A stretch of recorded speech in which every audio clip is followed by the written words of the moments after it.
गुरुचं नक्षत्र परिवर्तन हे पुनर्वसू नक्षत्रामध्ये झालेलं आहे. तर कसं जाणार आहे वृश्चिक राशीच्या लोकांसाठी येणारे हे दिवस हे मी तुम्हाला सांगणार आहे. वृश्चिक राशीच्या लोकांसाठी हे जे पुनर्वसू नक्षत्रामध्ये गुरुचं जे भ्रमण झालं ते 8व्या घरामध्ये आणि 9व्या घरामध्ये झालेलं आहे.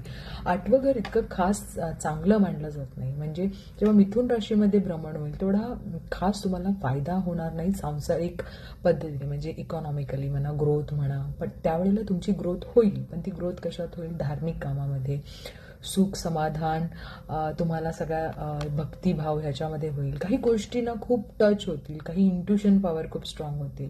आणि जेव्हा कर्क राशीमध्ये जेव्हा एक भाग पुनर्वसू नक्षत्राचा आहे तेव्हा तुम्हाला चांगल्या गोष्टी होतील, जेणेकरून तुमच्या ग्रोथ होईल, तुम्हाला जी ऑपॉर्च्युनिटी हवी ती येईल. पण आता सध्या तुम्हाला काही गोष्टी आहेत त्या थोड्याशा तुम्हाला पाहिजे तशा तुम्हाला मिळणार नाहीत. जसं की 12व्या घराकडे लक्ष येतं त्यामुळे खर्च खूप होईल. दुसऱ्या घराकडे सुद्धा त्यांची दृष्टी असल्याकारणाने तुम्हाला खूप वेळ असं बघायला मिळेल की खर्च होईल, पैसे येतील पण खर्चही तेवढाच होईल. एवढा काही जास्त प्रॉब्लेम होणार नाही पण खर्च मात्र नक्की होईल.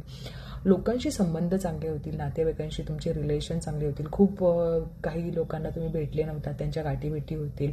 काही जर घरामध्ये भांडण तंटा असेल त्याही गोष्टी थोड्याशा शांत होऊन जातील.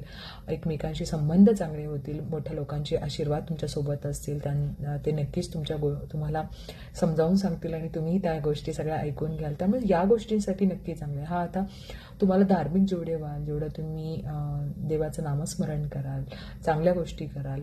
जसं मी पुनर्वसू नक्षत्रामध्ये सांगितलेलं आहे की जास्त ग्रीडी होऊ नका. काही गोष्टी तुमच्या आयुष्यामध्ये येतील की मला पाहिजे असं होण्याची शक्यता आहे. पण जर तुम्ही तसं केलं तर तुम्हाला नुकसान होण्याची जास्त शक्यता आहे. त्यामुळे मला हवं यापेक्षा की मला मिळेल आणि माझा देवावर विश्वास आहे, या गोष्टीवर जर तुम्ही चाललात तर नक्कीच चांगल्या गोष्टी होतील. धार्मिक कार्यासाठी खूप चांगलं आहे, इंट्युशनसाठी चांगलं आहे. त्यामुळे त्याच्याकडे लक्ष द्या, त्या गोष्टी शिका, करा. आणि जसं उपाय मी सांगितलेला आहे तसं तुम्हाला हे झाड आहे ते तुम्हाला, बांबूचं झाड ते तुम्हाला साऊथ ईस्टमध्ये ठेवायचं, जेणेकरून इकॉनॉमिकल प्रॉब्लेम जे आहे ते नक्कीच सॉल्व्ह होऊन जातील. घरात ग्रोथ होण्याची शक्यता आहे आणि जास्त खर्च होण्याची शक्यता आहे. त्यामुळे त्याच्यातही तुम्हाला लाभ मिळेल, चांगल्या गोष्टी होतील. आणि त्याचबरोबर हनुमान चालीसा करा, नक्कीच चांगल्या गोष्टी तुमच्या बाबतीत होतील. Best of luck.